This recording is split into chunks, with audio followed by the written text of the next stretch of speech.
Have you ever heard of a place so ordinary, so quiet, that people almost forget it exists?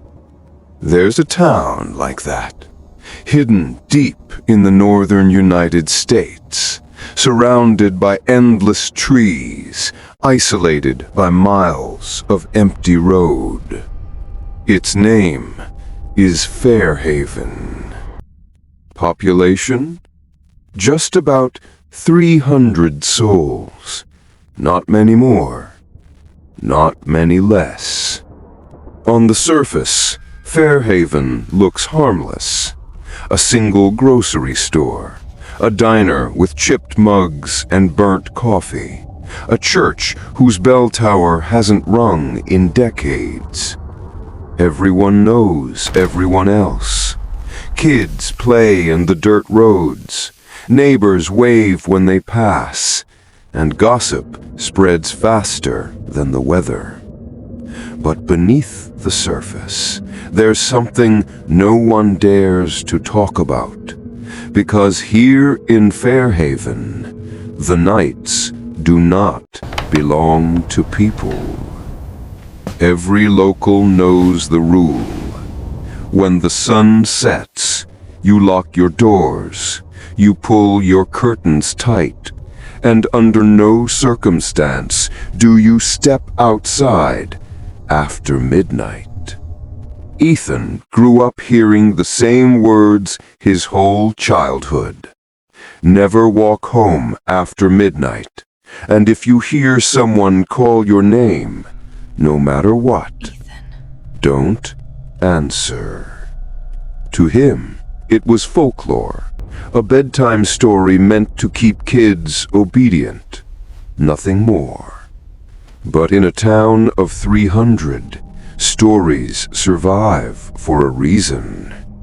The first time Ethan broke curfew, he was 16, walking home late after a movie at a friend's place. The streets were empty, but peaceful. Streetlights hummed, the forest whispered with the wind. His footsteps echoed, but nothing followed. By the time he reached his door, he laughed. The rule was just a myth. Or so he thought. The second time, he wasn't laughing. It was just past midnight. He lay in bed, staring at the ceiling, when he heard it. Footsteps. Slow, heavy, deliberate. They stopped right outside his window. Ethan pulled back the curtain. Nothing.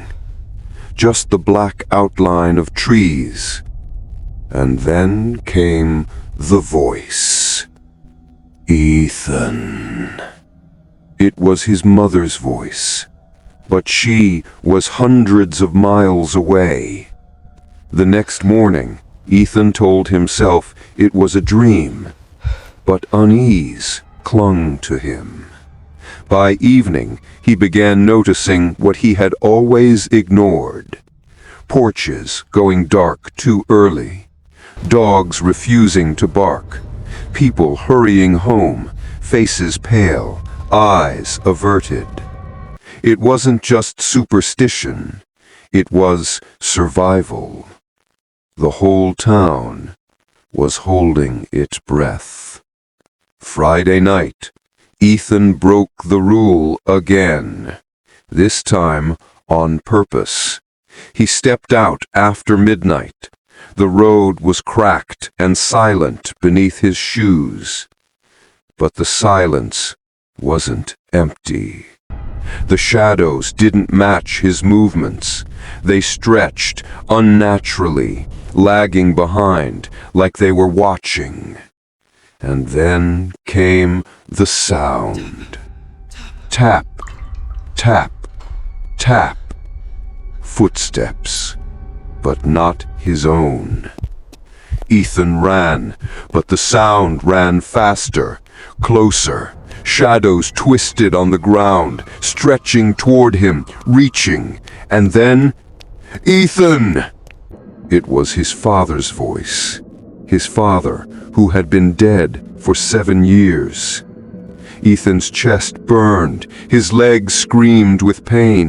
Every shadow leaned toward him like arms ready to drag him under. At last, his grandmother yanked open the door. She pulled him inside, slamming it shut. "Never answer when it calls you." Don't worry, And we are safe outside, the night went here. You will silent. listen to me now, boy. But silence didn't mean safety. The following weeks were worse. Street lamps flickered only when he walked beneath them. Windows rattled when he passed, and sometimes he swore he saw faces staring at him from the glass. One night, brushing his teeth, he looked in the mirror, and his reflection didn't move. It stared, and then it smiled. The night hadn't stayed outside. It had followed him inside. From that night on, Ethan heard whispers daily. Not just his name, but his secrets. Things he never told anyone. Things only the dead should have known. It wasn't just calling anymore. It was learning, studying, growing bolder. Sometimes the voice outside his window wasn't alone. He swore he heard 2, 3, maybe 4 voices, all repeating his name in unison, mocking, calling. Ethan finally understood the truth. The curfew wasn't just tradition. It wasn't just a superstition. It was a barrier. A way to keep the night from noticing them, because once it did, you couldn't hide again. And Ethan was already noticed.